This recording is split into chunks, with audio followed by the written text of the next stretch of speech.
Welcome to the first episode of The Road to Dirt 5. In today's episode, we're going to be taking a look at the first release of the whole series, which was Colin McRae Rally. It was released in July of 1998 in Europe on the PlayStation, followed up by the North American release of the PlayStation version in 2000, which is the version I'll be playing in this video. It was also released on PC and the Game Boy Color. So strap yourselves in for the first episode of this long, adventurous journey of the Colin McRae Rally and Dirt series. Let's get going.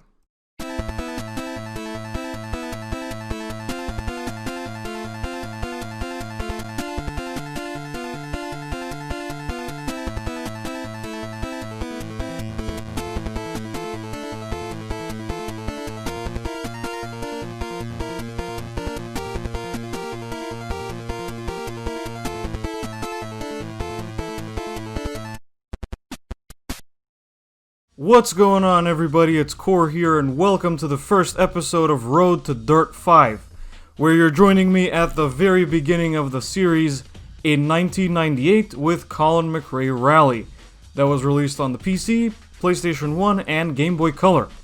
The one I'm playing right now is the PlayStation version, which is pretty much identical to the PC version, and the game just went into the demo mode again. Okay, while it's loading the stupid demo, I'm gonna explain. You're probably wondering why I'm not playing the PC version of this game, which is, as I said, almost exactly the same. Even if you know the slightest bit about PC gaming, you'll know that trying to get a game from the 90s to work on a modern Windows 10 computer is a royal pain in the ass. As I had to discover that the hard way, so I just got a PlayStation emulator, EPSXE, you might have heard of it, and just got the PlayStation version of the game. It is almost identical, and the cheat codes work, which I will need to demonstrate some of the cars that I want to drive today. So, let's get into this. This is the menu. It is very 90s. You can see the game logo in the background and the planet in the center, and lots of different flags and symbols and stuff. You have championship mode, which is like the game's campaign mode. I won't be doing that because it's going to take up a lot of the video. We have rally, time trial, Rally School, which is basically Gran Turismo license tests, but in Colin McRae, options, and of course, loading your save. And you got a picture of the memory card back there because this was, after all, the original PlayStation. So, in today's video, we're going to do a bunch of time trials. I'm going to show you some of the cars, some of the tracks, and so on and so forth. But before we do that, there is something really bizarre that I need to show you about this game. So, if you go into the options here in difficulty, you have three different difficulty settings: Novice, Intermediate, and Expert. My best guess is that the only way to unlock Expert mode is to play through the game. However, if you switch to Intermediate mode, regardless of whether or not you have cheat codes, you're still locked out from using certain cars. And because I want to start with those cars, I'm going to switch to Novice difficulty. This doesn't really affect assists and stuff like that because this game was from the 90s, didn't really have any assists to begin with. Let's just go into time travel. Now, did I just say time travel? Oh, time trial is what I meant to say. So, here I am in time trial mode. This is where you select either one player or two player, where you have split screen. The PC version of this game had local multiplayer as well, as I checked earlier, but obviously the PlayStation version did not. And here we have a bunch of random, rather interesting cars, including the one I want to drive, the Skoda Felicia, which is, where I come from, a stereotypical grandpa car. One of my grandparents actually owned one of these. It was not the rally version, obviously, it was just a red stock one, but you get the idea. Now, here's where it gets interesting. If I hit continue here, it brings me to this name entry screen. Interesting how the first game allowed you to enter a full name, but the next game, Rally 2.0, only allowed you to enter 3 characters. So, let's see what happens here. If I type in, you'll have to excuse me because this is a virtual keyboard that I have to type on using the D-pad. 2,000 years later. If I type in the word shoeboxes where my name should be and hit OK, voice in the background says cheat mode enabled. Now if I back out of there, I can access different cars. However, as I said previously, you can't access most of these cars if you're on the novice difficulty, which is okay. We'll switch back to it afterwards. Then if we hit continue again and enter our name as, hold on one second. Drifting! Enter our name as Open Roads. We have now unlocked every single track in the game, as you can see. So, to start out with, we're going to take the Skoda Felicia over here. and we're going to be taking it on the snowy roads of Sweden. This time, I'm gonna actually enter my name properly, as I'm supposed to. This is by far the strangest cheat code system I've seen ever, but we'll let them have it. So here we are, and we can select our stage here. This is a time trial. Most Colin McRae Rally and Dirt games that follow had something very similar to this. So let's go to Ludwig. Perhaps only because it's the only one I know how to pronounce, and even then I'm pretty sure I messed it up. So I originally intended to play the PC version of this game using the keyboard, but, you know, I couldn't do that, so I'm just gonna, you know... And here we go! One rather strange thing about the HUD in this game is that the speed, as you can see there, has no units. So I have no idea what units are on display right now, which is why I didn't bother to change them. Although by the way they're progressing, I'm pretty sure that's miles per hour, but it doesn't matter. So, here is the original Colin McRae Rally, and I just spun my car. Now, obviously you're not going to get any Dirt Rally 2.0 or WRC 8 levels of detail here. I keep saying 1990s, but in truth, the PlayStation version of this game came out in 2000. 2 years after the PC version. I have no idea why, but it did. Even for late 90s, early 2000s, and I'm very slow because this car seems like it's crap, or either I'm crap, one of the two. These tracks look pretty nice for what is a PlayStation 1 game. So one thing I've noticed about this game after playing it for a while is you... Okay, seriously? Let's do a different track because I keep messing up. This is one of my favorite things. So you see this quit game option? It's like that on the PC as well. If you hit quit game, it just takes you back to the main menu. Now on the PlayStation version, this is fine because you can't really quit the game without turning the console off physically. But on the PC version, it could get a little bit misleading because someone might think, how the hell do I get back to the menu? So let's try Corsica and pray to God that the tracks are a little bit wider.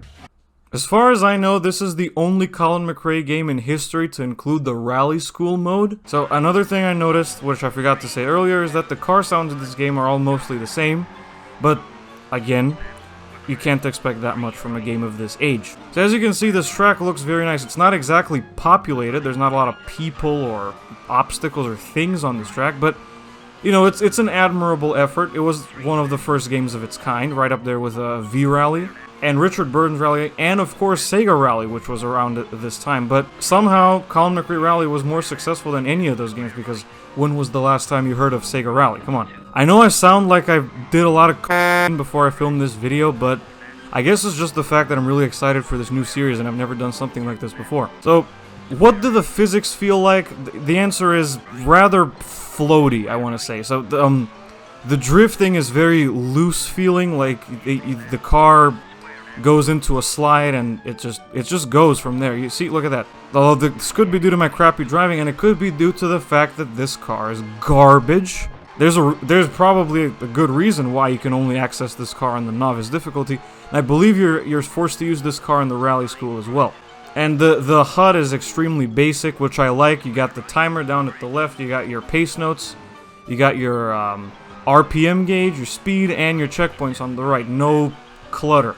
There's not even a mini-map, from what I can see. You just have to figure it out on your own. Well, to be honest, you don't need a mini-map because you have pace notes, but still, such a common feature in racing games to be omitted is kind of interesting. Now, okay, that was a good hairpin, you gotta admit. As far as to my knowledge, the original Colin McRae Rally was intended to be a proper simulation game, but eventually, you know, it evolved into non-sim efforts like the Dirt series and so on. So once we're done with this stage, we're going to do another stage in one of the other cars, and then we're going to call the episode off. I'm starting to kind of get the hang of these physics, but I'm still not the best at them. Then again, this is my very first time playing this game, believe it or not. I have played all the Colin McRae and Dirt games, except for Dirt Rally 2.0, which I will not be playing on the series. I want to point that out. I won't be playing either of the Dirt Rally games. I won't be playing the first one because I'll just embarrass myself because I'm terrible. I won't be playing the second one because it's 100 gigabytes. And I just don't have that much space on my hard drive. I didn't think it was possible to make a game that's physically larger than Grand Theft Auto 5, but Codemasters indeed did that. I just hope Dirt 5 is not 100 gigs as well. So there we go. That was my terrible driving with Novice car. Now it's time to try out one of the more high-end cars that you can drive. Assuming the cheat codes didn't wipe themselves. They didn't? Okay. So I'm thinking the Ford RS200 because it's one of my favorite rally cars ever. And then Let's try Indonesia. I didn't even know they hosted rallies in Indonesia, to be honest. Well, they certainly don't do anymore. I don't watch WRC right now, but it's interesting that they hosted rallies in Indonesia at one point. Okay, that's interesting. It's like a jungle almost. All right, RS200, show me. Okay, this thing is way faster than the Skoda. Come on. Whoop. Whoops, daisy. There you go. Come on. Whoop. Yeah. Okay. Sorry about the monkey noises, but this car is really fast. Yep, I cocked it up. Sorry about that. Oh, there's actual damage in this game. Look at the right taillight. That must have been a huge deal back in the 90s when this game came out. No other game was doing it at the time, I don't think. Yep, more damage. I should point out that there's no actual damage meter anywhere. You can't see how much of the car you've damaged or what, but you can still see the visual damage on the car, which is amazing attention to detail. Well, the good thing about this car being a lot faster is we'll get done with the stage a lot faster as well. And if you go, so that part on the right is basically like quicksand. If you go in there, you slow right down. Whee! Come on. There you go. And I went into the quicksand again. Why can't I just be badass at every racing game ever made, like Don Joe Song or Paraglider or I Suck at Driving? Instead, I'm just crap. I'm so gonna lose. Oh my goodness. Yep, that happened. So that's about it for the original Colin McRae rally. Thank you so much for watching this video, and stay tuned to the channel for the next episode in the series on Colin McRae Rally 2.0. Thank you so much for watching, and I will see you in the next video. Goodbye.